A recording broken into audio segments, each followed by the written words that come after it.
once they are in the capsule? So once they're in the capsule and they're ready for takeoff, first they'll hear the engine when it ignites. It sounds like a pop. Everybody, listening will also hear that. It sounds like a pop, and the engine roars. We hold the rocket down for about 7 seconds. Make sure it's all ramped up. And during that period, that can actually be one of the most, frankly, nerve-wracking times, because you start to, if you're in the capsule, you start to see the glow of the flame. And here they come. Here we go. Loading into the capsule. And the significance here of the bell, and I should note before I have you explain that, each crew names themselves. They have named themselves the 6 taking up space, as each one is ringing a bell. And the significance of that is what, Ariane? This is one of our traditions. All astronauts throughout history in various programs have had their traditions. For us, we always want our astronauts to ring the bell. Above there, you see, light this candle. Those were the last words that Alan Shepard said right before he went to space. Alan Shepard, of course, the namesake of our vehicle. He was the first American into suborbital space. And we just like to let the stars know that we've got some people heading their way. Absolutely. As they load in, I will... In my world, we call it an audible here. Just if we have any sound from mission control or anything, I'd love to take a peek at what's going on in there and just give the folks at home some idea of what's happening there. There we go. There we go. So we don't have sound of it, but we can see all of the brain behind this beast. But I could tell you, Carissa, other than a couple of discussion points on the radio, honestly, it's about this quiet when you're in there. Really? That surprises me. Because you would think, like, in a control room in TV, it's a chaos, right? In the best way, but in there, it's quiet. And honestly, chaos is, quite frankly, the last word I would use to describe our mission control. This team, they're working through very specific procedures on a very specific timeline. They've done their own rehearsals over and over again. We also want to keep the communication line open if anything, if anybody's got to call it out.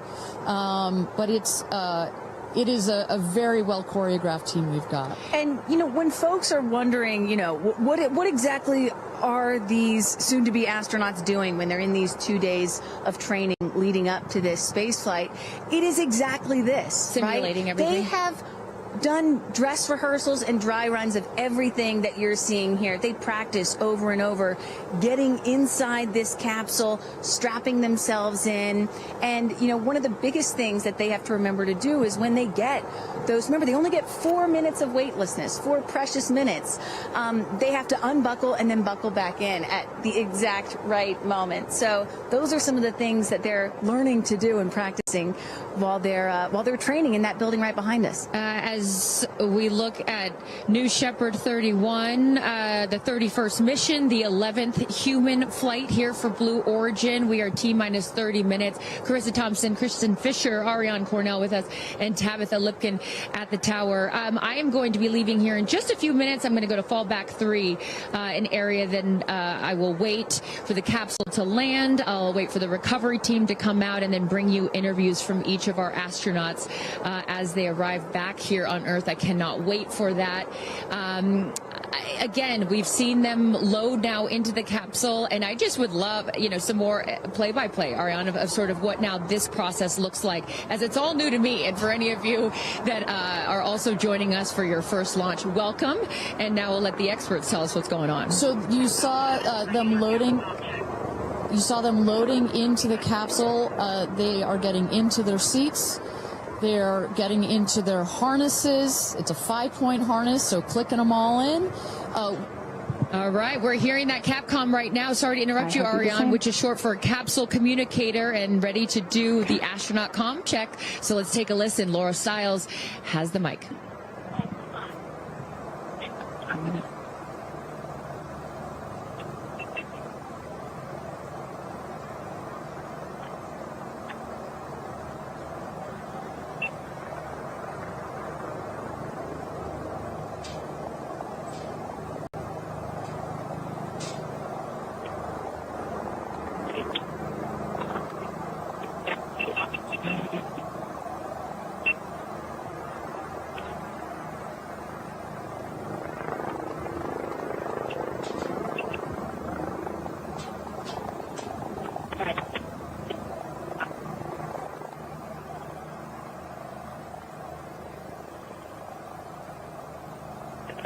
nails look great.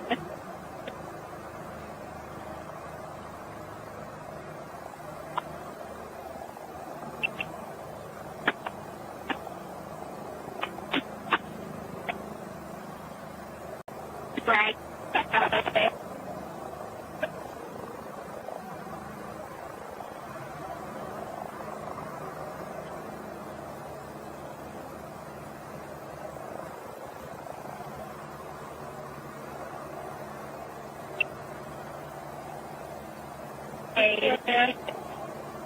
Like that spot, like goal, right?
Welcome back, everybody. We are at T-minus 26 minutes and 50 seconds to go until NS-31, New Blue Origin's 31st mission for our New Shepard rocket, our 11th human flight.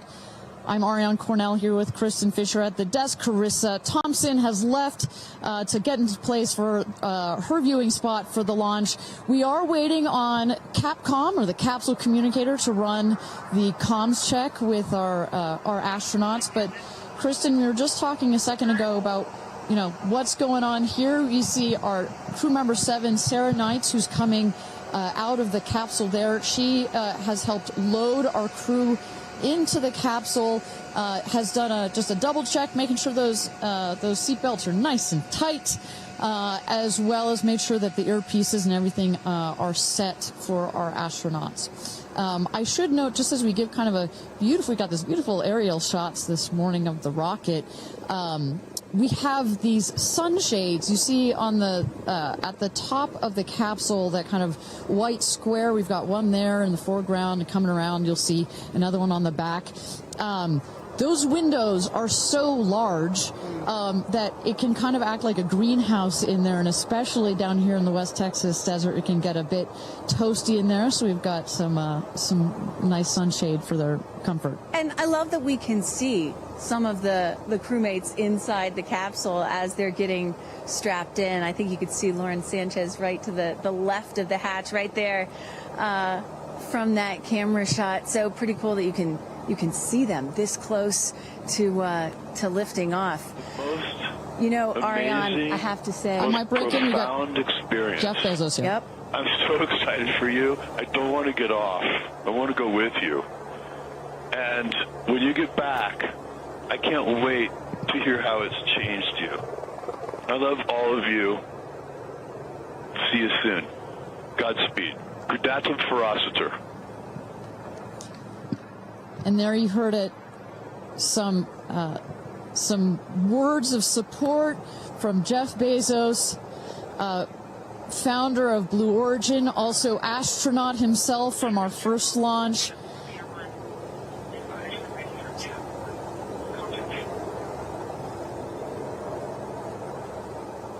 So, of course, Lauren Sanchez is Jeff's fiancée, one of her supporters. But as we mentioned before, we've got lots of friends and family that are supporting the rest of the astronauts here. They are out at the viewing tower. Let's turn it over to Tabitha. Tabitha, Have you had a chance to chat with some of the family members out there? You know, a lot of friends and family have come out here, and it is an exciting vibe. I am standing by with two women who need no introduction. And Chris, I have to start with you. What is it like to be here, and what brought you all the way out here to this launch?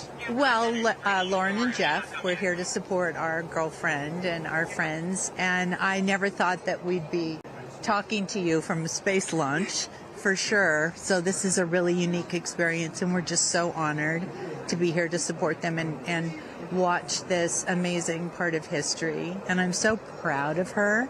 And I just feel like all of the female astronauts that are going to go up today. It's such a big day in history, and it's so empowering, especially my daughter is 7, and just to see something like this. And I mean, somebody said their grandfather was here that's 92, then they didn't even have transportation back then the way that we do now, and now they're going to space.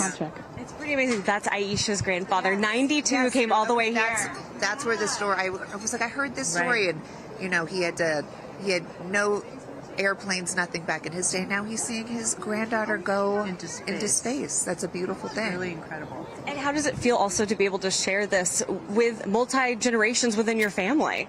It's really something. It's just Kim keeps writing us because she was supposed to be here with us, and she's studying for law school, so she had a big test that she had to take. Again, something I'm very proud of, but she just keeps calling, going, I have such FOMO, tell me every minute of it. So it's very inspirational, and just super proud of the girls, every one of them. And it's a very brave thing to do, and I think it also just says something, like Chloe said, to my 13 grandchildren. Yeah. What can you say to that too, for your children? Oh, I just think it's really whatever you dream of is in our reach, especially in today's day and age. And dream big, wish for the stars, and one day you can maybe be amongst them. That's so beautiful. And just before I send it back, any last messages to the astronauts before they take off? I think just great luck. Be present. I mean, I'm so excited. I love the messaging that we keep receiving from the staff here at Blue Origin is don't film it through your phones. Look through your eyes. Be as present as possible. They will supply all the content that we need and to give to our families. But I love just being in the moment. Yeah, same. And we're going to... Excited. Yeah, we're so excited. We're going to be in the moment too here. We're going to send it back to you guys at the desk, and we're going to start watching. Love you, ladies. Good luck. Bye. We had no idea that Chris and Chloe were going to be here, and we're about to be interviewed by Tabitha. So that was a nice little treat. They sure looked the part, you know. Oh, they're ready for their day out here in Texas. I love it. Yeah, and you know, for those of you watching, we're really in the middle of the desert. We're a solid 2-hour drive from El Paso. And as you were saying yesterday, Ariane, you know, you really get the sense like you start in El Paso, and the more you get out here, you do start to feel like you're on another planet. I mean, it's got quite a moonscape, Marscape vibe. And our guests that are here today, as we just saw in Chris and Chloe, are dressing the part. Well, so let's bring it back to the real stars of the show, our astronauts. And one of our astronauts that we haven't heard from yet is Gail King. She has obviously a lot of emotions going into this flight. Let's hear what she has to say from this interview with Tabitha Limkin just a couple of days ago. When I made the decision to come, there were only 3 people whose opinion matters to me the most. Favorite daughter Kirby, favorite son Will, and Oprah. That's my kitchen cabinet. And all of them said, I think you should do it. All of them, much to my surprise, including Oprah. I really thought she was going to say, nope, I don't think you should do it. And she was like, do it. She said, I really think you should do it because you've been talking about it. And when it comes back and you're not on it, you're going to be kicking yourself saying, I could have gone and I didn't. And I don't want to have to hear about it for the next few years. And, you know, I think everybody in this group is a storyteller and explore, and to be able to take this message and tell other people what it was like from our different perspectives, I think is very significant. Do you have a message for the kids watching? You should always know that no dream is too big. You know, we have someone, Aisha, who was told when she was a kid, your dreams are too big, you need to dream smaller. No child should ever be told that. And so I want people to know no dream is too big. And also, LL Cool J said this to me once, dreams don't have deadlines. Isn't that good? That is real good. Dreams don't have deadlines. I've never forgotten that he said that, and I believe that as well. What are you taking up with you? Oh, I have a bunch of stuff. I have Luca. I wanted one of his favorite toys, so I have a Sesame Street character called Tamir. Tamir is this little black boy with great curly hair, so Tamir gets to go to space. I have a wooden cross that you can hold in your hands. It fits like in 3 prongs. And a stranger came up to me at the airport. She said, I always hear you talk about being a nervous flyer, and I wanted you to have this. And so if you're ever on a flight and you feel nervous, take it out and hold it. So whenever I'm flying, I have this with me. Also, I just noticed, what is this on your wrist? So Jared, who's one of our jib operators at CBS Morning, his daughter, Denise, who's 7, made this for me. And she came into my makeup room and said, I made this for you. Someone else gave me Astronaut era. That's pretty great. Space Sister, Amanda just gave me this. I mean, so I feel that I feel I'm pretty well protected. Absolutely. I will say this, as excited as I am, I'll be very glad when we come back down. I will be very, very, very glad about that. Well, clearly we heard Gail there and prior to coming down here in Texas, nervous and excited at the same time, but one of the things I like about this is that she just makes it real, you know? Regardless of who you are, this is a nerve-wracking experience, and the fact that she's so authentic about it, but also, more so, she is stepping so far out of her comfort zone. I think that in its own right is extraordinarily inspirational. I think most people would feel the way that Gail is feeling right about now. I would. You're about to launch into space. You know, one of the things that I find so refreshing is that, you know, back in the early days of human spaceflight, you had the Mercury astronauts, and they were all white male military test pilots, and they all had to have the right stuff. You could never talk about nerves or being nervous or your feelings or stuff like that. That was the wrong stuff. But now, in 2025, it is the right stuff to be like Gail King and talk about those concerns and fears and excitement that you have before launching into space like that. And that really shows you just how much the human spaceflight experience has changed over the last half century or so. And that really is what today is all about. I know there are some people watching this or who have heard about this who are thinking, why should I care about people going into space, you know? Katy Perry, a famous pop star. Why should I care about that? And the reason is, it's missions like this that really begin the process of opening up space to everyone, for all of humanity. That's what today is about. And I think we have to, it's not just about today. Today is very, very important, but I think also one of the reasons that I love working at Blue Origin is we think in very long time scales. Right. I honestly feel like I'm working at a company that will be here in at least 100 years. And that's how we think about space flight. Oh my gosh, look at that cute little kid. She is ready to go to space too. Aww. I absolutely adore that. But we need to be here precisely for kids like that. You cannot, I'm a firm believer that you cannot be it if you can't see it. And that's what this flight is for. It's about inspiring women. Oh, look, talk about inspirational women. Several female astronauts in that group right there. How many astronauts do we have there? I see 4 or 5. At least 4 or 5 and counting. It's a tight group that's only going to get bigger of those female astronauts there. You see Kelly Girardi and Cyan Proctor. I see Emily Calandrelli, Sarisha Bandla. I mean, just an incredible group of women that have gone to space already. And, you know, after today, in just 15 minutes, we are going to be adding 6 more to that group. It's getting close, Ariane. It is getting close. So with that, thank you again, everybody, for joining us for NS-31, our 11th mission, human spaceflight mission to space here. We are at T-minus 14 minutes and 30 seconds. Just to give you a little bit of a preview of what is to come, at about T-minus 10 minutes, we are going to have the go, no-go poll. We're going to throw it back to mission control audio. And basically what that is we go through each of the important subsystems, and our flight director, shout out to Michelle Christensen, our flight director, our first female flight director at Blue Origin. She is going to lead that poll, and we're going to go to each one of the groups and say, are you ready to go for this flight? Is your subsystem ready to go for this flight or not? And they will go around the room, and with the final go, no go, it will be game time here in West Texas for this launch.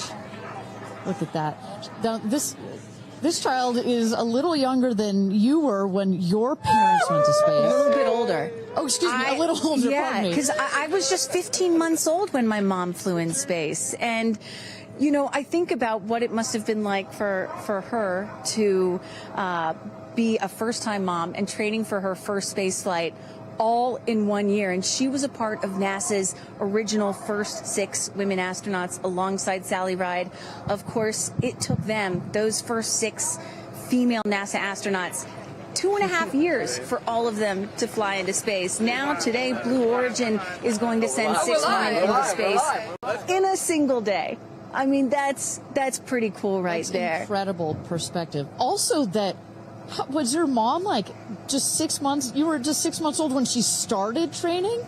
She was assigned to her first space flight when she was 8 months pregnant with me. Can you imagine? God, I have a 6-month-old. I can barely fly down to West Texas from Seattle. She gave birth to me on a Friday and was back in the astronaut office on Monday. I don't recommend doing that. As a mom of 2 myself, you're a mom of 2, I probably wouldn't do that. But respect. She did, you know? Respect, that's huge. But I've asked her, I'm like, why did you do that? You know? And she said, because I felt I had to prove something. I felt that I had to, pave a trail for women to come. And so as I'm sitting here today, I'm thinking a lot about what she did, the sacrifices she made to make what's happening today. Again, it's not normal. Human spaceflight will never be normal or routine, but this is the beginning of making this kind of travel. We got 4 moms on board, a grandmother, making these types of people going into space very routine.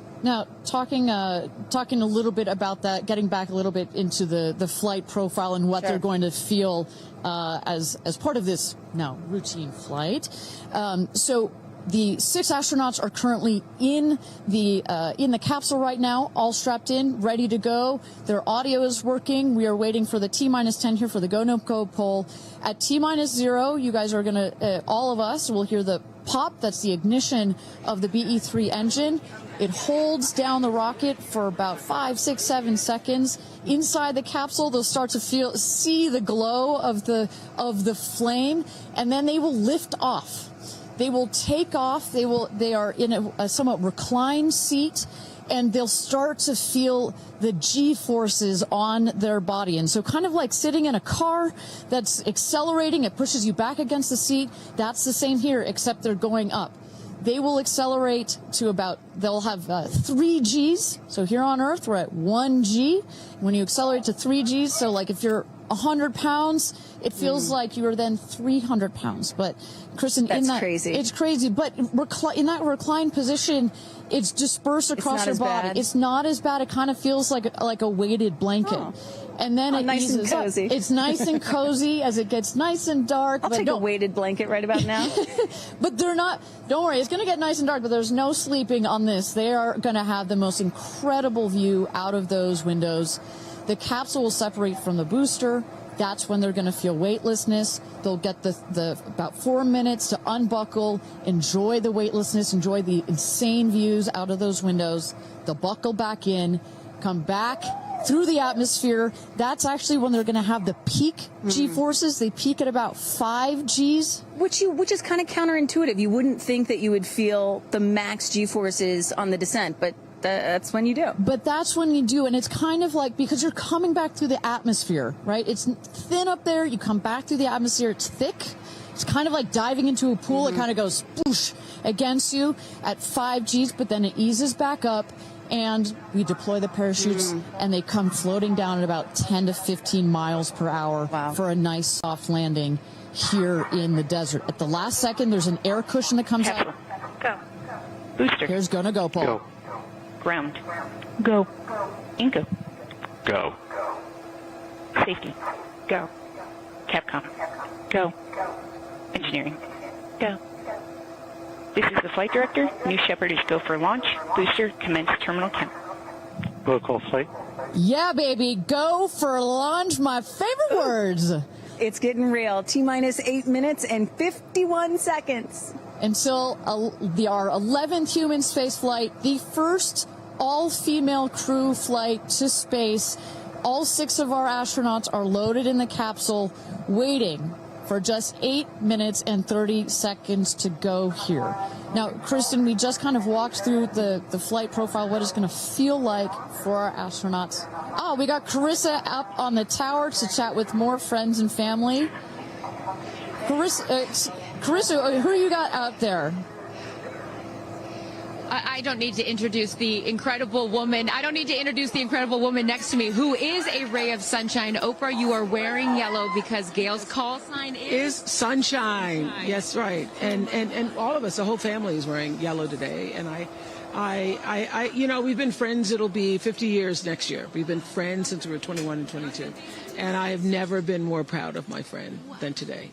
Never been more proud, because this is bigger than just going to space. I mean, I think for her, who anytime we're on a flight, she's in anybody's lap if there's the slightest bit of turbulence, has like real anxiety flying. And this is overcoming a wall of fear, a barrier. It's I think it's going to be cathartic in so many ways for her. She told us that she was surprised that you told her to do it. Why did you want her to do this? Because I think life is about continuing to grow into the best of yourself and the fullest expression of yourself. And I think that this is one of the most fullest expressions you can possibly have. And I know that I felt deeply that she would regret it. And I didn't want to hear about it for the next 15 years. I wish I had gone, you know. And I said, there's only one time that all the women are going up for the first time. You know, there will be other trips, but there's only one first time. Incredible. So to be a pioneer is great. What was the last conversation you had with her? I said, peace be still. Hold the God's unchanging hand. He's got you back. That's it. That's it. I know that as we're counting down here, we're getting excited for that go for launch moment. How are you feeling as her best friend? I feel so calm. I don't think I've ever been more calm, because I think it's already done. Once she said yes, once she committed to yes, and Lord, did we all hear, should I do it? Should I do it? Since Thanksgiving, we've been talking about it. And so once she finally said yes, I was like, okay, we're going. It's a go. You know what I have loved is her vulnerability, because she's the voice of a lot of us that would be afraid, and she's okay to talk about being afraid. Why has that been so important to show that part? I think, you know, for every woman who's on this flight, it's about fulfilling something within themselves. For Gail, it's about overcoming this great fear and also stepping into the moment of excitement. And I think, you know, it goes beyond this moment of just going up in space. I think this will be an everlasting experience. I was just thinking this morning, you know, Gail has been there for me for hundreds of events. I can't even remember them, you know. But you will never forget this day. None of us will ever forget this day. Well, thank you for being here, for her, for us. I mean, this is just, it's a historic day, and it's only fitting that you are here front and center as a ray of sunshine that you are, Miss Oprah. Thank you so much. Thank you so much. No time. You're next, you know. I'll send it back to you, Ariane. Thanks, Carissa. Wow, to see Oprah down here. No, I'm not besties with Oprah, not yet anyway, but if Oprah told me to do anything, I would do it. I don't think Gail had a choice after Oprah said, girl, you got to do this. She had to do it. Ariane, we are under T-minus 5 minutes until these ladies hopefully launch into space. And, you know, you were just talking about what these women are going to feel when they launch. But let me tell y'all watching what we may hear, because we have one of the most famous singers on the planet on board, and there is a chance that we will get to hear the audio inside and hear what these soon-to-be astronauts are saying and possibly singing while they're weightless. So I can't wait for that moment. I'm also hoping she comes down to Earth and does like either a Fireworks Part 2 or E.T. Part 2.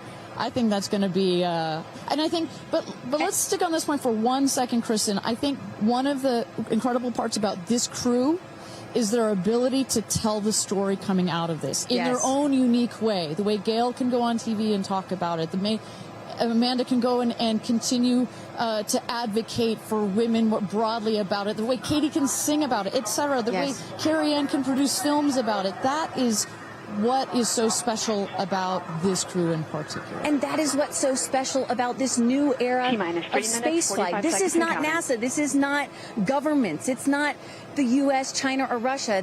This is the commercial era. These are private companies, and this is Blue Origin sending the first all-female crew into space since 1963. And this is all going to happen so fast in just a few minutes, about 10 or 11 minutes from launch to landing. And don't worry, guys, I did the math. In case you're wondering, total duration of this mission is just about 3 Katy Perry fireworks songs. So play that song 3 times. That's how long this mission's going to be. Fantastic. Well, so at T-minus 3 minutes to go until our 31st launch of New Shepard, our 11th human space flight. Just to tell you what's coming up here. At T-minus 2 minutes, we send the show over to the vehicle. It goes into autonomous mode. Command engine controller ready to start. We have our team, of course, in mission control that have their eyes glued to the screen there. There you goes, mission control, quiet and intense. There's one of our crew member 7's capsule communicator, Laura Stiles. She is communicating in the ear of our capsule, in the ears of our astronauts. But what we're going to see in the last 2 minutes, you'll see the fins at the base of the rocket gimbal or just move back and forth. We want to make sure they've got free range. At the base there, you see the nozzle, the engine peeking out. The engine as well is going to gimbal, going to move. Both in conjunction together, those two Pressing systems. propellant tanks to flight pressures.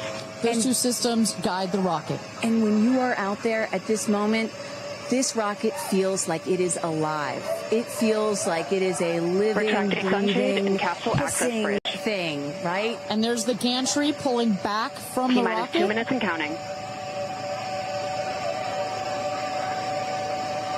Transition to onboard hydraulic pumps. And this right here is the moment that they've been training for.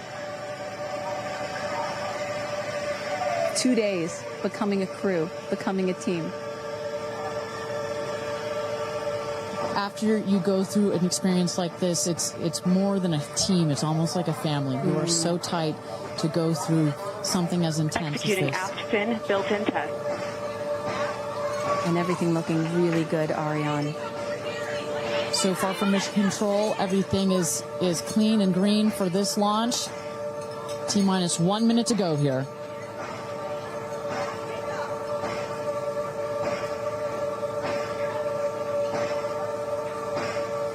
Engine thrust vector control built-in test in work. Vehicle is now on internal power. So in a moment here, we'll see those, what they call the bit checks, the built-in test checks.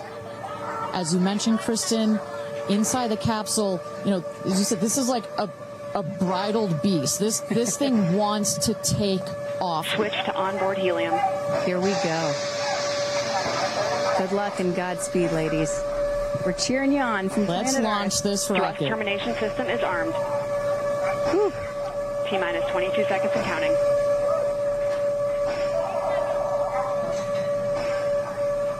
Guidance internal. T-minus 10, 9, 8, 7, 6, 5, 4, command engine start, 2, 1, ignition.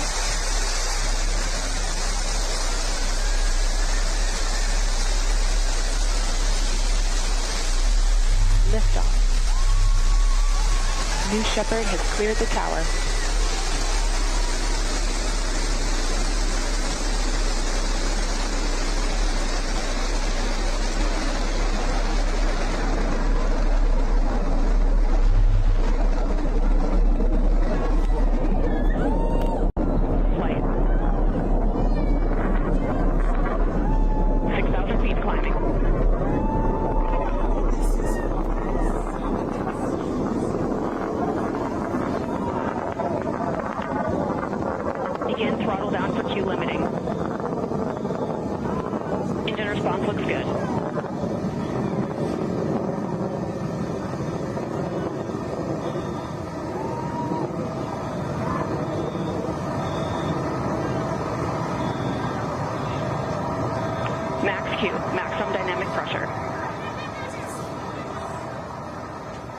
Mach 1. Vehicle is supersonic.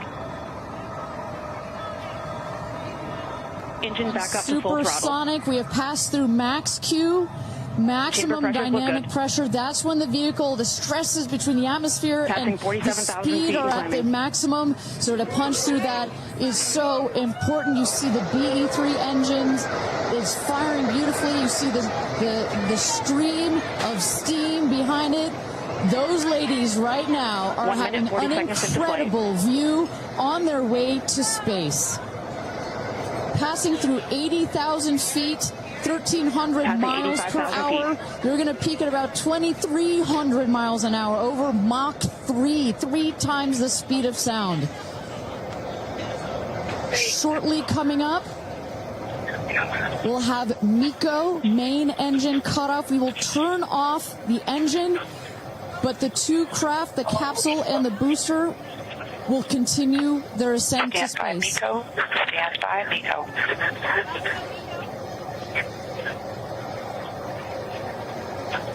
And there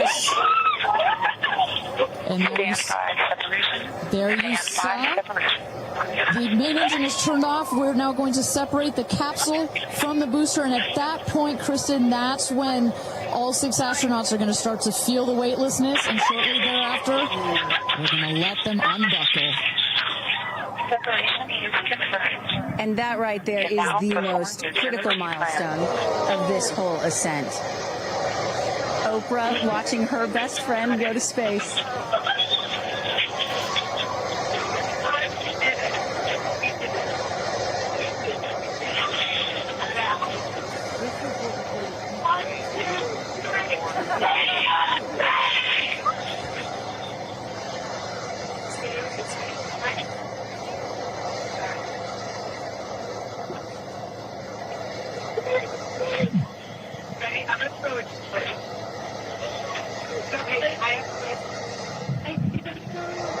And the two craft is separated.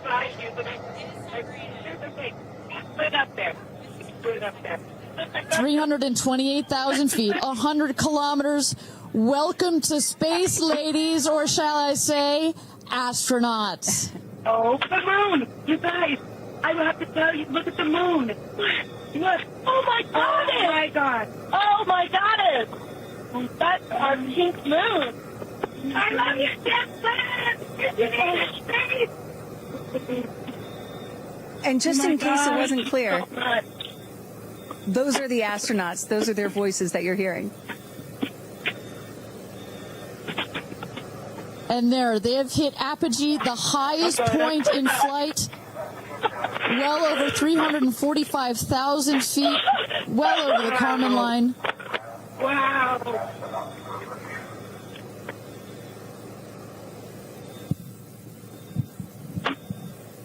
And at this moment, the astronauts have unstrapped from their seats. They are floating. They are weightless. They are experiencing zero-G for the very first time in their lives. And Katy Perry did say that she was going to sing in space. I'm waiting for it. Waiting for it. 1 minute warning. 1 minute warning. So that is Capcom indicating a 1 minute warning for our astronauts to take in those last views before they get buckled back into their seats. At this point, both craft are descending already.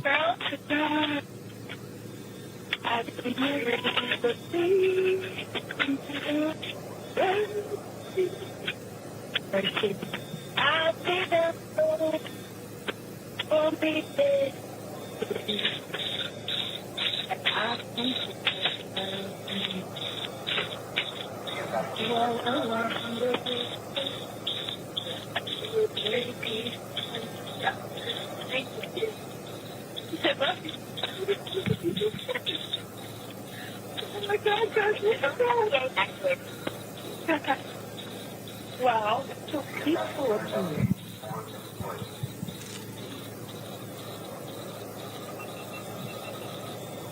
And you hear Dragon. Report status. 1, 2, 3, Copy. Whip. Report status.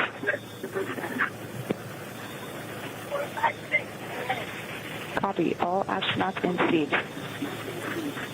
And a great piece of news there. All astronauts are back in their seats. You see the two craft now. That on the bottom, that is the rocket that is screaming back down to Earth. The rocket will beat the capsule to its landing spot just 2 miles north of where it's taken off from. At the top of the rocket, you see a couple of fins that have popped out. Those are to stabilize the rocket as it comes into land. Shortly thereafter, you will see the drag brakes that deploy that will cut the speed of the rocket in half. And then in the last moments, and there it is. We can see it from the stage. There comes the rocket down. It's going to relight its engine. We can also see a sonic boom. We're going to hear that shortly here. And remember, this is something that had never been done before until just a few years ago. Truly the stuff of science fiction that you're about to watch in just seconds. Drag there we brakes. go. Woo!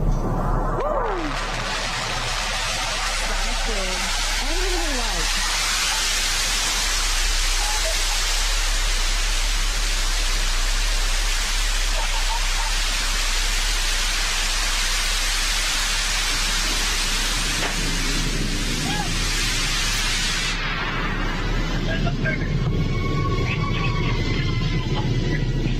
And booster touchdown, welcome home, New Shepard.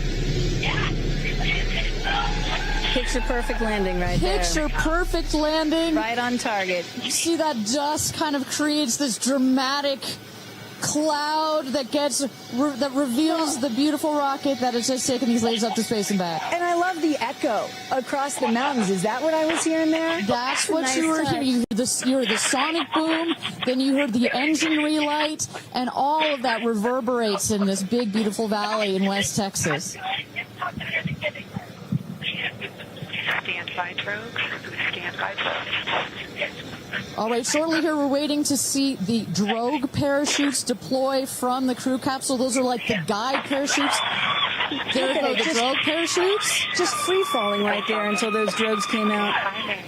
And then next will be the main parachutes that get pulled out. Hear that screaming inside the capsule? And all three parachutes reefing, and they will slowly inflate, slowing the capsule to a nice, smooth 10, 15 miles an hour. They are cruising back home. 3 good parachutes.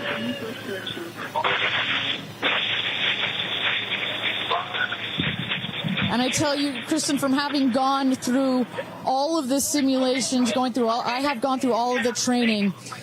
They put you in the capsule that simulates all of this, including the sounds, and when you hear the motors of the parachutes pop out, that is the best moment in flight. Because I know Blue Origin does everything they can to make this as safe as possible, and y'all have an impeccable safety record, but it still has to feel really good when you know that you're coming back to Earth with those parachutes fully deployed.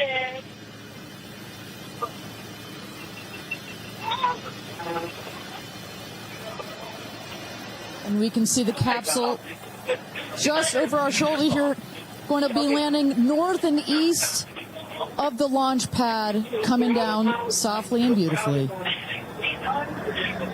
500 feet.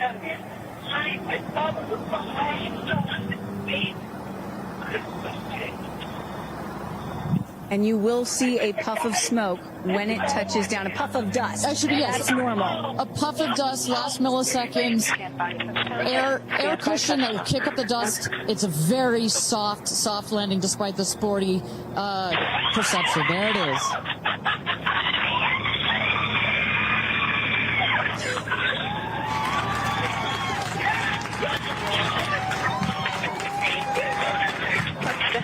Congratulations, and welcome back to Earth.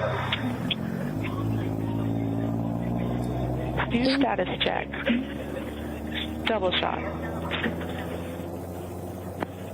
Kristen, just some incredible images there. The capsule. Copy. Welcome back. Heather. Nice. Let's wait for just a moment here. Make sure they're doing health checks in. Beautiful. Dragon.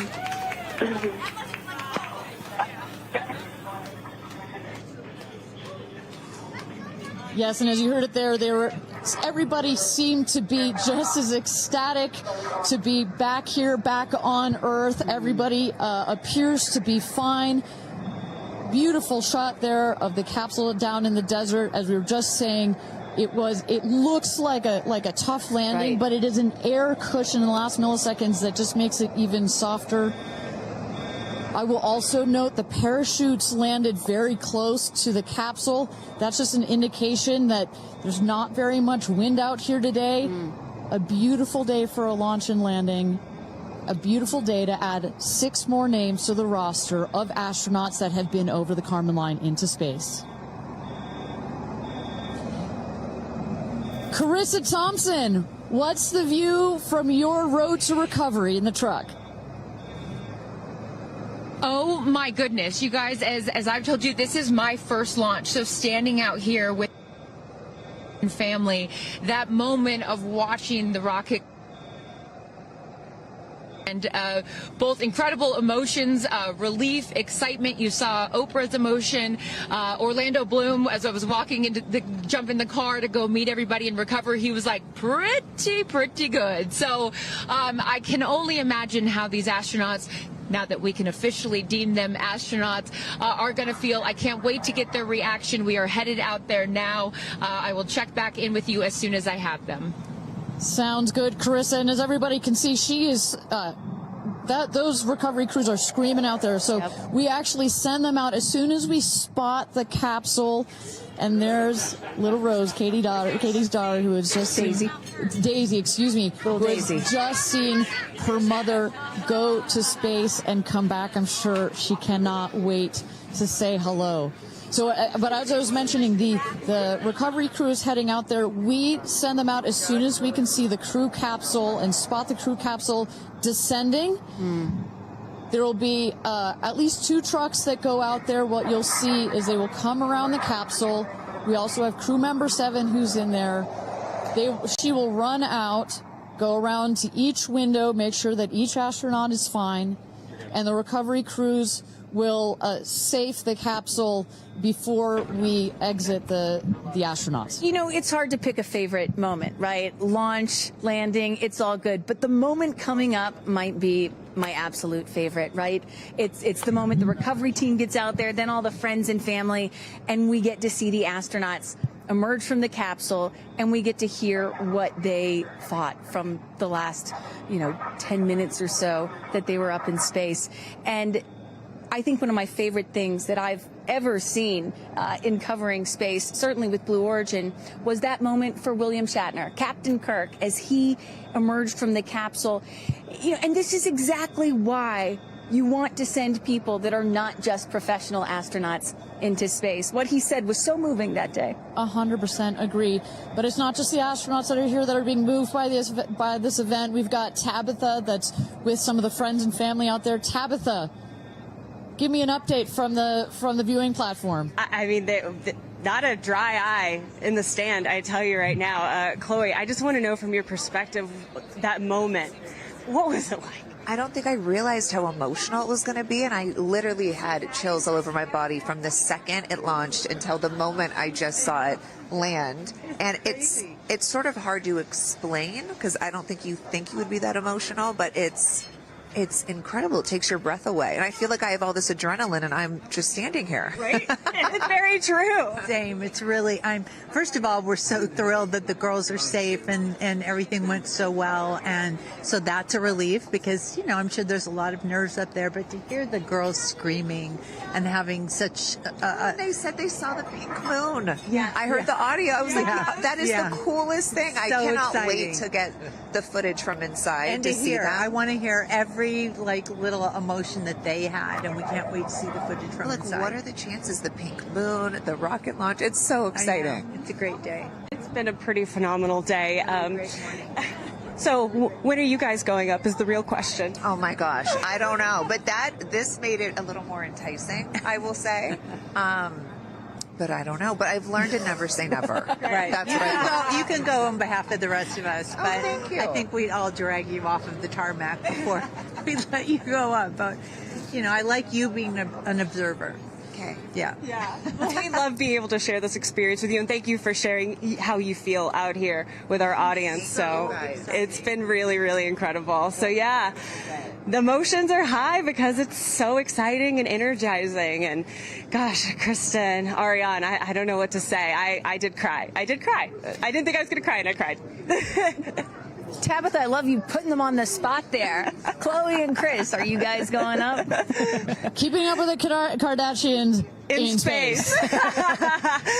We're waiting for it. That's the all next all lady launch. Well, thank you so much, Tabitha, for that. And you could see that, you can hear that, you can hear from Tabitha. Even she is emotional and has tears in her eyes. When you're down here for one of these launches, and Carissa, when we get her back on the line, I'd love to hear her thoughts on this. The intensity and the energy and the emotion out here, even though you're in this remote place, but it all gathers here in this valley, and it's really intense. No matter how many times I've seen all 31 of our launches, it gets me every time. Well, anytime somebody says, I don't get it, what's so exciting about space? Come to a launch. Come see a launch in person, and then you'll change your mind. And, I'm just, as we await the moment where these astronauts emerge from the capsule, I'm reminded of what William Shatner said on his mission. He said, "What you have given me is the most profound experience I can imagine. I hope I never recover from this." And I love that. I hope I never recover from what I just experienced. And one of the neat things about this is these women were not in space for several days where they had time to get acclimated to it. They only got 4 precious minutes of weightlessness. And so that high, that feeling of, ooh, I want more of whatever that was, is still so fresh. And you really get to see that when they step out of the capsule. We catch our astronauts. I mean, their minds are still in the process of being blown when they come out of the capsule, and Carissa is going to capture those moments for us shortly here after we get our recovery crew. You see there some of the friends and family have already started lining up there, while the recovery crew, you've seen some images. As I mentioned, they're safing some of the systems on the capsule. We want to release all of the excess air and gas that created that nice air cushion. We'll remove the parachutes, make sure nothing gets tripped up. Also, we reuse those parachutes. And then crew member 7 will take the stairs up to the hatch. It's like a good 3.5-ish feet off the ground, so it just makes the getting out of the capsule that much more comfortable. Crew member 7, last but not least, crew member 7 will open the hatch, and we'll get to see one by one as these lady astronauts now exit the capsule. And a lot of people are probably familiar with seeing, NASA astronauts or Russian cosmonauts emerge from a spacecraft after a long duration flight on stretchers or, glorified. They need some assistance because they've been exposed to zero-G for so long. Not these astronauts. They're not going to need any assistance. That's one of the beauties of a suborbital spaceflight. You feel great. You don't have to deal with space sickness, right? Exactly. And that's, to that point, this flight, because you're basically going straight up and then over the Kármán line and straight back down. Some astronauts, I think you had mentioned your mother may have experienced a little sickness up there. You don't in this one because it's just once up and once down. And you get that nice zero-G floating sensation and you buckle back in. You don't have it's not as extreme. So do you have an astronaut that you're looking forward to hearing from the most? It's really hard to pick. Yeah. I have to say I'm a huge Katy Perry fan, so I'd love to see what her feelings are. Also, as a mother, our kids are close in age. What does that feel when you have young children?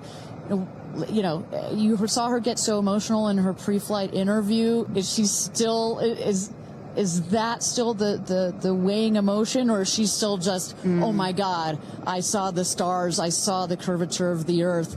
What's going to come out of her mouth, but really her heart? Is that Jeff Bezos out there right by the capsule? Kind of hard to see. That is correct. That is Jeff Bezos, our founder, on the left, as well as Sarah Knights, our crew member 7. And I just want to thank our viewers for joining us. NS-31, New Shepard's 31st mission to space, our 11th human space flight. From all parts of this flight, for the booster, for the capsule, for our astronauts, a completely successful flight, one of the smoothest flights we've had so far. And we're now just awaiting the opening of the hatch so we can get some views from our 6 new astronauts. Phelps. And I would imagine Lauren Sanchez in seat 1 will be coming out first. That is correct. They'll go. She's in seat 1, which is next to the left. The left window there. She will go first. And then last in number 6 is Carrie Ann. That is the window on the right. Sky Canyon.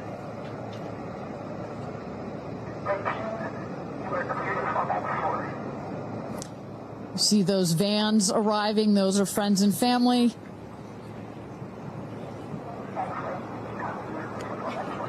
And that's Carrie Ann looking out the window, in the window to the right there. Lauren Sanchez on the left. And you really get a sense for just how big these windows are. I mean, when you're inside this capsule, it's almost as though you're getting a full 360 panoramic view. One of the cool features of this capsule, the largest windows of any spacecraft. So over a third of the surface area of this craft is windows. And that's on purpose. There were many meetings with our founder, Jeff Bezos, where our engineers brought him some windows. He said, nope, make them bigger. They come back. Nope, that's nice, but make them bigger.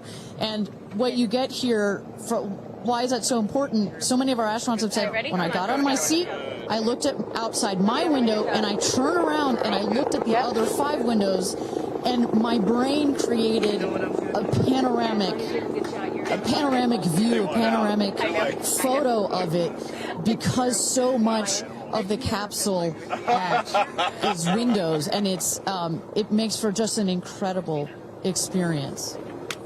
Sarah. Good? Okay, here we go. Yeah. Here goes Jeff Bezos to open the hatch.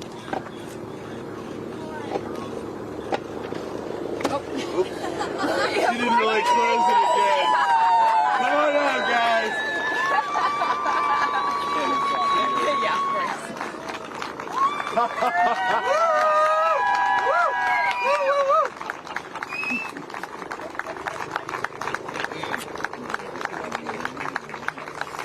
We'll see your babies. Where are my babies? They're over here. Go see them.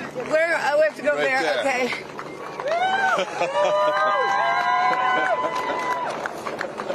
Katie! Woo!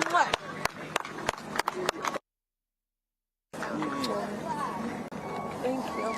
Thank you.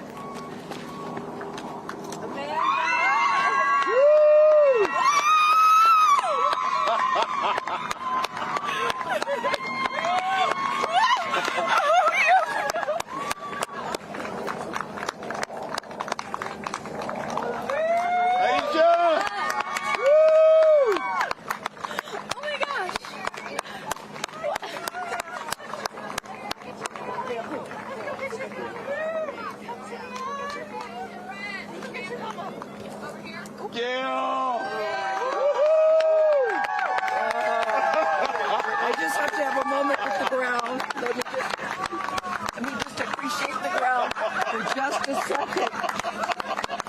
Thank you, Jesus. Oh my God. That was amazing. Yeah. That was amazing. I'm so proud. So proud of you. Me too. Oh, there we go.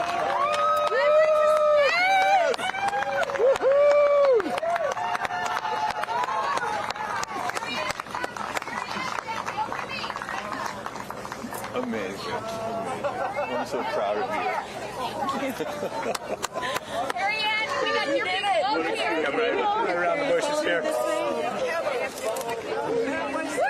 Come on. I can't.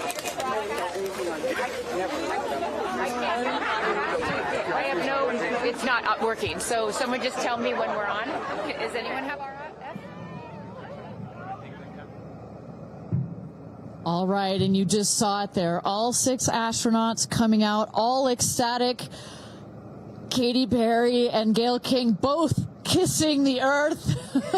Very happy to be back down here, but clearly ecstatic. I don't know about you, Kristen, but my favorite was Lauren coming out and saying, "Where are my babies?" Oh. And I also loved Katy Perry holding a daisy, I believe, and holding the daisy up to the sky after her daughter Daisy. Sweet moment. With that, let's turn it over to Krista Thompson standing by outside the capsule. I don't really have words for it.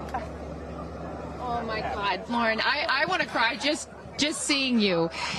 I'm so proud of this crew.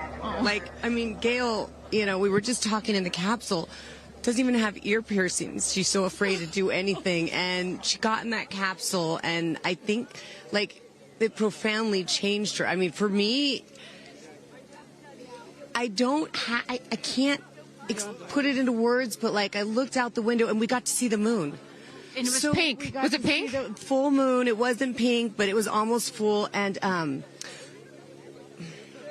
Earth looked so. It was so quiet. It was just quiet. And is it what you expected? No. Better. Yeah. I don't think you can describe it, because you know what I was saying. It was like quiet, but then also really alive. And you look at it and you're like, we're all in this together. Like, that's all I could think about is, like, we're so connected, more connected than you realize, because you just see right here, you see, like, you know, states and all these things that, like, divide us, but we're not. And what is your emotion? What makes you emotional? Joy. Complete and utter joy and gratefulness. Like, it makes me want to come back and just hug everyone and be like, oh my God, we're in this together. Like, that's what this is. And Jeff had told you that it will change you more than you know, and I know you're only a few minutes removed from the capsule, but I can tell already. Yeah. Oh. To be this I did. I'm like, I don't cry that often. So I didn't expect to be this emotional, but it's also all the love that was in that capsule, and all the heart and the feelings and all the things, and, like, seeing Jeff before I left, I just went, you know, I had to come back. I mean, we're getting married. If I didn't come back, that would be a bummer for me. Only you, by the way, would say this to me. You said, Jeff, if you don't want to marry me, you don't have to send me to space. Don't have to send me to space. What an incredible experience for you. But the fact that when you're in there, we got to hear some of your audio, but give us some of those moments when you guys, just from the second you took off to the second you landed, describe, if you can, for us what we didn't get to hear. It was a feeling of joy and, like, and camaraderie. It was a feeling of gratefulness. It was a feeling that we're doing this. And, you know, Alan Shepard, I told you about this, did this same exact flight. And he became the first American in space. And 6 women just did the same flight that he did it. Oh, I just want to keep hugging you. It's really cool. Yeah. And I hope that more people get to see this, because I feel, I don't even know how much it's going to change me. And I want to thank the Blue team. I mean, look at them. I mean, they work so hard to make sure this vehicle gets up and safe. And I'm so proud of you. I'm so proud of you. It's one thing to say you're going to do it. It's another thing to actually do it. And I know there's a phrase in your family that life takes off on the other side of fear. And here you are, just having landed back on Earth. And now you are officially, Lauren Sanchez, already adding to your extensive resume, you are an astronaut. Congratulations. Thank you. I'm very excited. I'm excited to share it with the world, and I'm so grateful to everyone here. I love you. Go be with your family. But to process and download what just happened to me. Well, get on in here, Amanda. Someone that can now articulate exactly how Lauren is feeling. Lauren being so candid about overcome with emotion. How are you feeling? I know, Amanda, this has been a dream of yours, a long-awaited dream, and now it is finally official. You are an astronaut. Congratulations. Thank you so much. You know, I usually have nice words to say, but in this moment, I just want all survivors to know that you can heal. No dream is too wild, and that if it's so wild out there, like going to space, you can absolutely make it through, and it can absolutely be possible. You mentioned to us prior to going up, you said that you needed to go to space to heal. I know you're only a few minutes removed from this incredible experience. Do you feel healed? You know, I had a zero-G indicator that I didn't know if I would bring, and I ended up bringing it. Okay. And explain for the folks at home that don't know what that means, what it is that you're holding. Yes, the zero-G indicator is something all astronauts have that floats once you hit space, lets you know you're there. I brought a promise that I wrote to myself. I've talked about that. And share for what is this right here? Yes, and this one I didn't know if I would bring, but I ended up bringing it and floating it, and it's the hospital band from the day. And I got to honor her today, and I'm so grateful to the thousands of people, the engineers, the scientists, just everyone who has made this a reality. And you also have written here, I know that you had this on your laptop, right? Yes, this is my zero-G indicator, a promise I made to myself that if I were to pause my astronaut dreams and fight for rights, that one day I would return to her. And it says, never, never give up. Well, those dreams are no longer on hold. You are finally an astronaut. Congratulations. Enjoy this moment with your family, and thank you for sharing it with us. Thank you, Amanda. Carrie Ann, you said to me yesterday, you said, when I get out of that capsule, I'm going to be an emotional wreck. And I think what I will just say, for anyone that has never had the great privilege of being here, this is my first time at a launch, and it is very emotional. Describe, if you can, how you're feeling.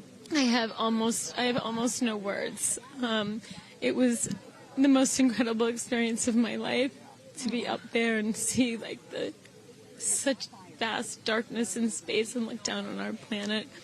The moon was so beautiful, and that was like, I felt like that was a special gift just for me.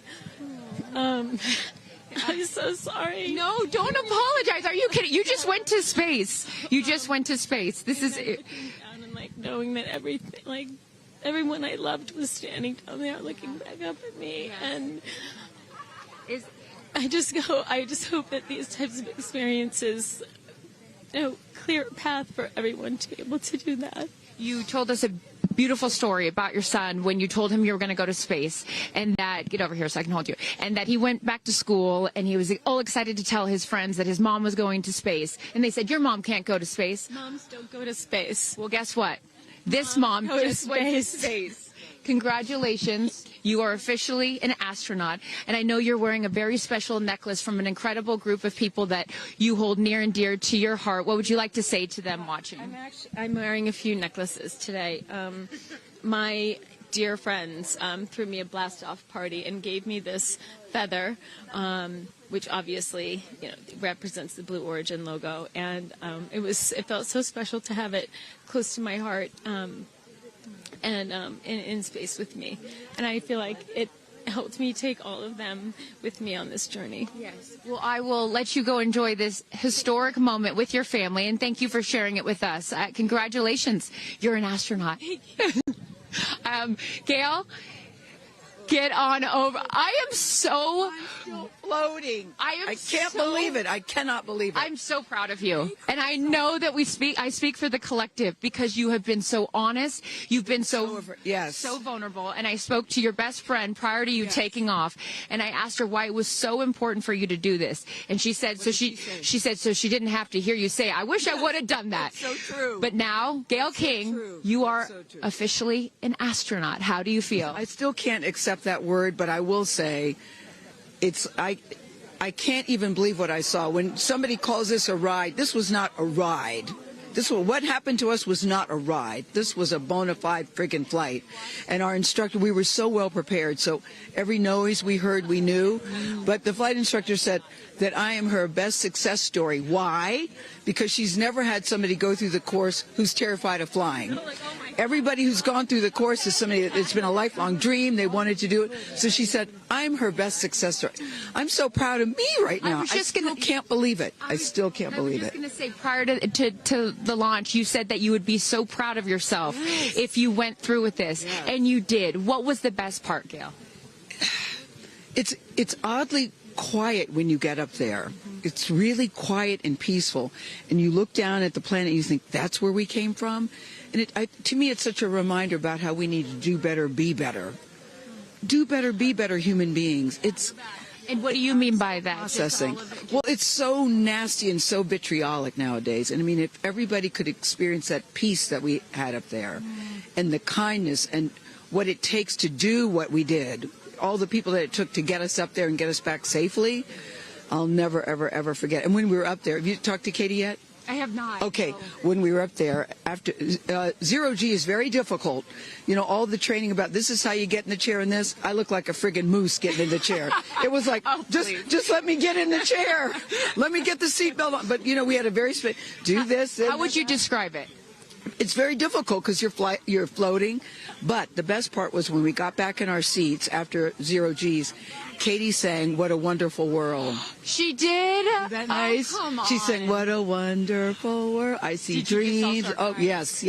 Oh. Because we'd been asking her to sing all the time, and she wouldn't. And then, because everybody said, sing roar, sing fireworks. And she said, it's not about me. I wanted to talk about the world. Wow. You know, isn't that nice? You got to ask her about that. That's really special. And when Lauren got out, she was overcome by emotion for a lot of reasons, and rightfully so. But she spoke to the group and how close you guys have all become because of this experience. How would you describe the camaraderie that you guys now have together?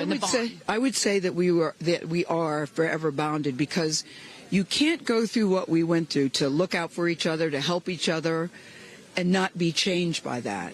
You know, it really is a true. People throw the word around, but it really is a true sisterhood. Mm-hmm. But it speaks to how we were set up for success. The training was so, I can't stress this enough. The training was so friggin' good. We were set up for success. And it went exactly as they told us it was going to. Mm-hmm. Every boom that you heard, the drones, the drogues coming out, the parachutes coming out, it went exactly as they said. Are you glad you did it? I am glad I did it. Yeah. I am glad I did it. Yeah. I am very glad. I have no regrets about doing it. What would you say to people watching right now that are scared, that are fearful of anything? What would you say to them? Well, I just said I'm stepping way out of my comfort zone, because this is so not like me. I said up there, I might now get my ears pierced. I've always been afraid. Which is great. I love that you've never had your ears pierced. No, even Hootie at the training center. You don't have your ears pierced? I go, because it hurts. Oh, my gosh. But I mean, for people that are afraid, Eleanor Roosevelt once said, courage is doing something that scares you, but you do it anyway. And I stepped out of my comfort zone in a way that I never thought was possible for me. Mm-hmm. And now that I've done it, I really do feel I can take on anything. Anything. Congratulations, Gayle King. You are an astronaut. Thank you, Chris. I am so excited for you. I'm so excited for you. And I'm going to go with you to get your ears pierced, because I want to get another hole right here. Go enjoy this with your family. Thank you so, so much. Aisha, oh my goodness. Congratulations. Congratulations. You are officially an astronaut. How do you feel? Also, how do you look perfect after just going to space? I mean, my goodness. I will never be the same. I mean, when you get up there and you see the Earth, and it's so beautiful, and it just fills the screen, And it's not just your window. It's like everybody's window, and there's no boundaries, there's no border. There's just Earth. It's incredible.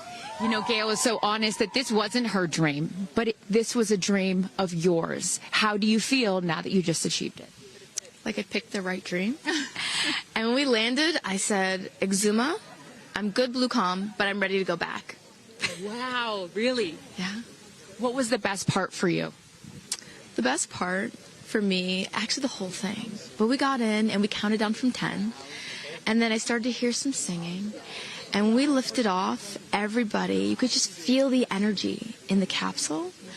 And when we got up there and we got out of our seats, we all just looked at each other. And there was this moment, and I can't wait for people to see it on the video, but there was a very special moment between all of us. And it was just beautiful. It was so beautiful. Yes. Where is your grandfather? Your 92-year-old grandfather, who I know you were so excited to bring. What did he say to you when you got out of this capsule and got to see him for the first time? He said, I was really worried for you, but then Oprah squeezed me.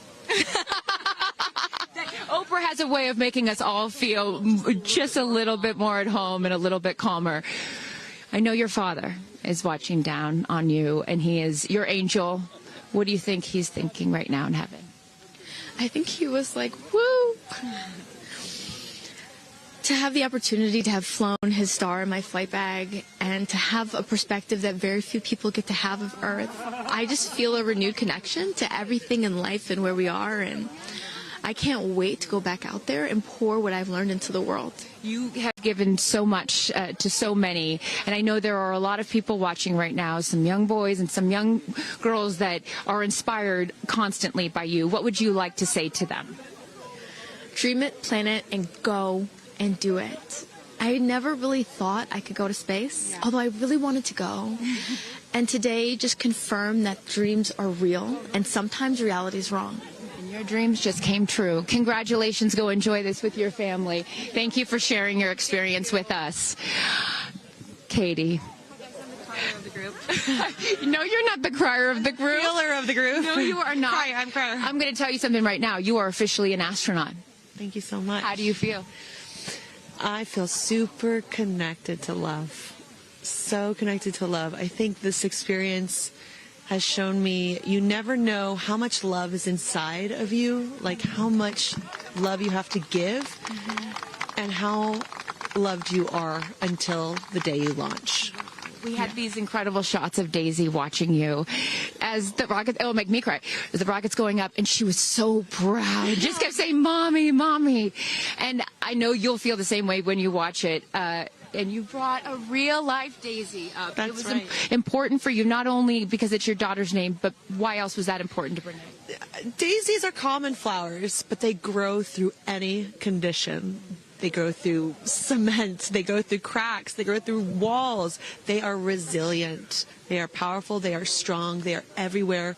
Flowers are, to me, God's smile, but it's also a reminder of our beautiful earth and the flowers here and God's smile and the beautiful magic that is everywhere, all around us, and even in a simple daisy. So to really appreciate it and remember it and take care of it and protect it. Gail shared with us the song that you sang when you got up there. What a wonderful world. Why was that important to sing that particular song? I've covered that song in the past, and obviously, like, my higher self is always steering the ship, because I had no clue that one day I would decide to sing a little bit of that in space. But I think that it's not about me. It's not about singing my songs. It's about a collective energy in there. It's about us. It's about making space for future women and taking up space and belonging. And it's about this wonderful world that we see right out there and appreciating it. This is all for the benefit of Earth. You have done so many incredible things in your life, selling millions of records, selling out stadiums. Where does this experience rate for you? This experience is second to being a mom. Wow. Yeah, that's it. And that's why it was hard for me to go, because that's all my love right there.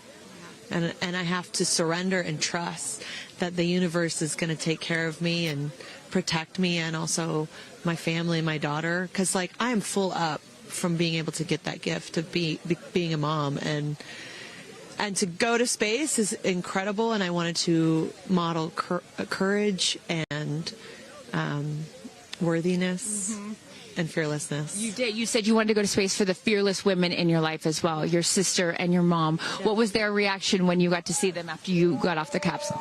I have only seen my mom, and I was like, "Are you okay, Mom?" She just knew. She knew. She was totally okay, and I'm sure she was speaking in tongues underneath her breath, as she does all the time. She would do that for anything else, but definitely today. But she was so super confident. My mom, she has this thing where she can see. I mean, even down to the name of, like, the capsule being tortoise. I know you spoke to all of your fans about that the capsule's named tortoise, the feather on the side, that, you know, the symbol of Blue Origin, all of those gave you confidence that this was the right thing for you to do, correct? Yeah, because I just asked for a sign from the heavens, from my angels, and they're like, well, here's the feather, which is what your mother calls you, and if that's not enough, the capsule's named tortoise, which is your second nickname that your mother calls you. And I'm like, okay, I'm going. Yeah. I got the message, and I'm gonna get the message. Before I let you get back to your family, I just had to ask you, describe for us, because you're so brilliant at putting, you know, words together and describing moments that we can all appreciate later. How would you describe the moment when you took off and then the moment you landed? The moment, I mean, it is the highest high, and it is surrender to the unknown, trust, and this whole journey is not just about going to space. It's the training, it's the team, it's the whole thing. I couldn't recommend this experience more. This is like up there with all the, you know, different tools that I've learned in my life, from meditation to the Hoffman process. This is up there because what you're doing is you're like really finding the love for yourself, because you got to trust in yourself on this journey, and then you're feeling the love when you come down, for sure, and you're feeling that strength. So I feel really connected to that strong divine feminine right now. By the way, you're such a badass. I love that the month of April, you're like, I'm going to space and I'm launching my tour. I mean, it's really incredible. Now I know I'm asking this question for your fans. Will you write a song about this experience? Oh, for sure, 100%. And not only that, I got to reveal my set list for the tour on a butterfly. How apropos. Incredible. Just flying in space. I don't know if anyone's ever done that before, so I'll just... Well, there's a lot of things that you have done first. You are now officially an astronaut, and let me just tell you, on behalf of everyone here at Blue Origin, our webcast, and everyone, all of these individuals that put this incredible thing on, congratulations. Thank you so much. Thank you for sharing your experience. Is it a 10 out of 10? That's my review. 10 out of 10. You definitely go for it. 10 out of 10. Thank you, Katie. Congratulations. All right, you guys, so many fun moments that we'll continue to see as we get the footage. But I'm going to send it back to you and let these incredible astronauts enjoy their time with their friends and family. Thank you so much, Carissa. Wow. Kristen, I mean, 6 inspirational women in their own right. Eloquent. I could not be that eloquent coming down from space. You know, you heard Katy Perry saying 10 out of 10, but number 2 experience only to being a mother. What were some of your takeaways from what we just heard? You know, Gail King used the word sisterhood. I'm feeling the sisterhood today. First all-female crew to space since 1963, and that was a solo mission, Valentina Tereshkova. And I'm with an all-female broadcast team here at Launch Site 1 in Blue Origin. Ariane, it has been a complete honor to work alongside you. It has been such an honor to watch all of the things that these women and their loved ones have said about what this experience means to them, because I am a firm believer that if you don't understand why people come out here to watch a space flight, it's just because you haven't seen a launch yet and you haven't been a part of this experience. And I truly believe what we witnessed here today is something that will continue to open up spaceflight and this experience for all of humanity and our little ones at home. 100%. You know, I said it earlier. You can't be it if you can't see it. And to see these 6 women go up and the roles that they have played before, but I can't wait to see the roles that they play afterwards in their way of telling this story for the world to hear, to experience, to see. This is just the beginning. So I want to give a shout out to them, because as you saw, that is coming out of your comfort zone, whether you wanted to go to space or you're like Gail and you didn't anticipate it. Thank you for trusting yourselves and to their families and trusting their loved ones with Blue Origin. We are very proud to do that. I'm so proud of Gail King, too. I wonder if she's still afraid to fly on airplanes after flying to space. Have we cured her of her fear of flying? I don't know. We've cured her for getting her ears pierced. So there we go. Baby we'll take steps. that one. Let's start with that one after this not so baby step. Aw. Look at that beautiful shot. And now the party starts, right? Can we pop some champagne and celebrate a little bit later? Let's do it. It's only 9:20 a.m. It's not too early. 5 o'clock somewhere, baby. All right. What an incredible day. Just for all of us, for our astronauts, for our Blue Origin team. It was an honor to fly you to space. And if you would like to follow in the pioneering footsteps of these astronauts and purchase a seat to space, visit BlueOrigin.com and click Fly to Space. Your own journey to visit the Kármán line is much closer than you think. If you'd also like to purchase a mission patch to commemorate today's launch, head to Blue Origin shop for patches and much, much more. For Kristen, Carissa, and Tabitha, I'm Ariane Cornell. Thank you so much for joining us. And until our next launch, Gradatum Ferocitor.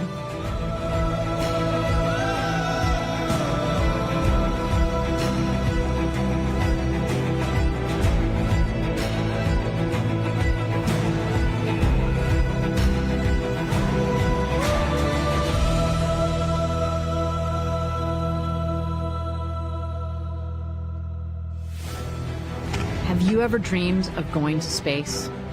A once-in-a-lifetime journey is closer than you think. To book your flight, visit BlueOrigin.com and click Fly to Space. Tell us as much as you can about yourself.